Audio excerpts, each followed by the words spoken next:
Hey guys, how are you? Hope you're all doing very well. This evening I'm going to be doing a review of a romance drama from Denmark, Danish language English subs, released in the year 2012, directed by Nikolai Artel, and this movie is called A Royal Affair. And the story to A Royal Affair is as follows. Denmark 1766, and Caroline Matilda is married to the mad and politically ineffectual King Christian VII. Ignored by the wild king who chooses to live scandalously, Caroline grows accustomed to a quiet existence in oppressed Copenhagen. When the king returns from a tour of Europe, accompanied by Struensee, his new physical physician, Queen Caroline finds an unexpected ally within the kingdom.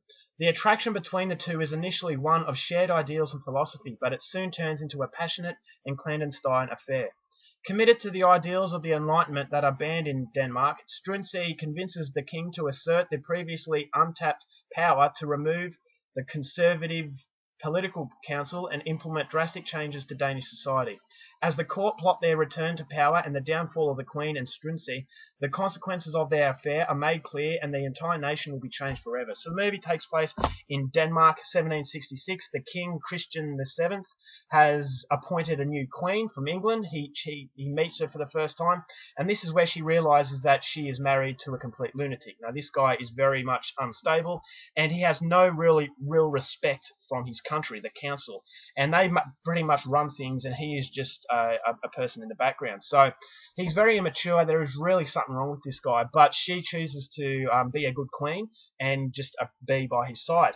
But then he starts to live scandalously. He's getting prostitutes, he's having sex with them, pretty much in her face. So there is no secret about this, and it's very disrespectful, but she doesn't see any other way, so she just learns how to put up with it. So she lives a very oppressed life. It's a very lonely and isolated existence, which is very depressing. But then her life changes when the king gets a new personal physician, Struensee. Now, Struensee has ideas of his own. He starts to convince the king to stand up for himself and to implement new laws in Denmark to make it a better place. And along the way, he develops a strong attraction for the queen, and they end up having a very passionate affair. Now, if this affair gets out in the open, then he is in big trouble, and he could be beheaded. Now, because he has convinced the king to stand up for himself, the council are in trouble. And the council see Struensee as the reason why the king has grown some balls. So the council want to see the end of Struensee. And so when they catch word that there may have been an affair, they want to blow this up and magnify it so the whole country can see it in order to get rid of this guy. So whether or not they can achieve this and take back control of a country that desperately needed leadership, that's something you're going to have to find out for yourself, because that's as far as I'm going with my synopsis. Now, my thoughts on A Royal Affair, a very, very interesting film. Now, it is an educational film. It does show you how the country was back then, and I thought it was a very depressing feeling that the film had, but it had a very strange beauty to it. Now, to start off with, it was really cold and isolated. It's a very murky existence that Copenhagen was, because of the fact their king was ineffectual. You know, he was incompetent, he was mad, and he really didn't know the direction. So there was a conflict of interest between the king and the council. And when you need those two working together to make a country a good place, because there was a contrasting difference of opinion, the country was suffering. So the country desperately needed a king to lead by example and basically have the council on his side. So there's no real hope for it. But then when Struensee comes into the picture and he starts to convince the king to grow some balls, it shows you what a strong leader can do. And when the people of Denmark actually noticed that their king was making decisions on his own, they started to follow him. And the country starts to build up considerably. And it shows you the greed of the council and the basic sort of the interests that Struensee had. Now, his interests were a lot different from the council, because the council's interests were individual. They were doing it for themselves, very selfish, whereas Struensee had a vision for the country. So the movie does develop from a very sad one to a very uplifting one, and one of hope. But you know that things are going to go pear-shaped, because when the Struensee has an affair with the queen, you know that if this gets out, Struensee is going to be punished, therefore the country could fall to pieces again. So it's like a ticking time bomb, and although not much is happening in the film, it strikes you. You become completely captivated by it, because there's all these things going on. So there's not necessarily any action on the screen, but because you're taking in all of these side stories, it blends in to make a really rewarding experience, and it's an experience that I really wasn't expecting. Now, the acting from Struensee, played by Mads Mikkelsen, he was excellent. I thought he had a certain charisma to him, and he had a very authentic sort of confidence to him that the king needed. Then you've got the king played by Mikkel Bo Falsgaard, who was the best part of the film, I would say, because he just played a very pathetic, wimpish individual. And it shows you how destructive a wimpish king can be. Someone who doesn't know exactly what they're doing, who was born in the bloodline of royalty, and basically has the king title thrust upon them, and how destructive that can be. Although he might have good intentions, the fact that he was being led on by other people showed just how destructive that can be. What you need from a king is someone who can make decisions and someone who can stand by those decisions. And if you start getting bullied around, you'll realize that a country or a club, or doesn't necessarily mean a country, it could be a club, it could be anything.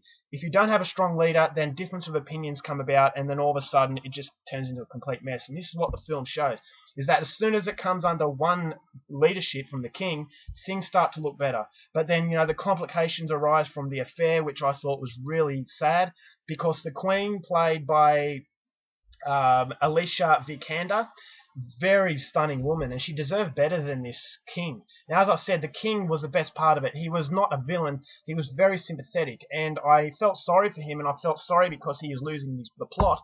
But Alicia Vikander's character, the queen, she was really depressing, because she was a beautiful young woman, but because it was an arranged marriage, because this marriage was going to make Denmark and England ties a lot better, she was forced into it. And it's a very relevant topic to today's society. In certain areas of the world, there are still arranged marriages, whether you like it or not, and some people would just live in sheer desperation and depression because of the fact of their arrangements. And it shows that arranged marriages are definitely not the way to go, because it's not going to get you anywhere. All it gets you is titles. And in this case, the title of Queen really didn't make this character very happy at all.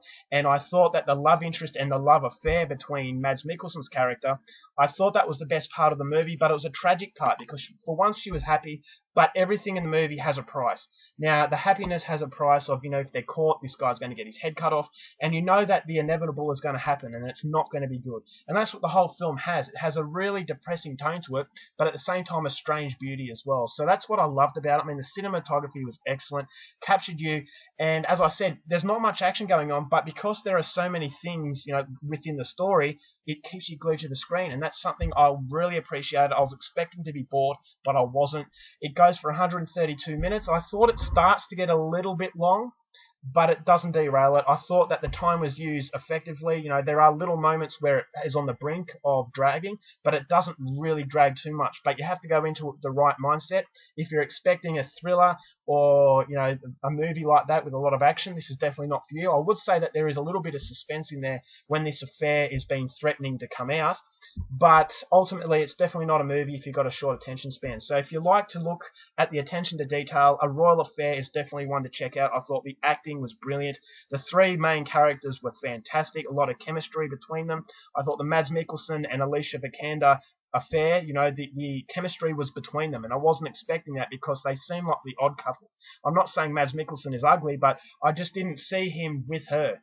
And I didn't think that they could pull it off, but they do, because the chemistry is there, the depth is there, and you believe that these two are falling in love. And the tragic part of it is that some of that attraction is out of desperation, because for once the Queen is getting some attention. So that was really tragic as well. And in the end, what you get is a tragedy. It's a very sad film, but it's a very uplifting film at the same time, and it's a very strange and unique experience. So for A Royal Affair, I really liked it. Definitely not the best Danish film going around. I think The Hunt is better. But if you want a period piece that will keep you enthralled in a very good story, then this is definitely one for you. So for A Royal Affair, I'm going to give it 4.5 stars. I really enjoyed it, and I'm sure a lot of you out there will as well. Alright guys, that's my review. Hope you enjoyed it. Till next time, keep watching movies, and I'll see you later.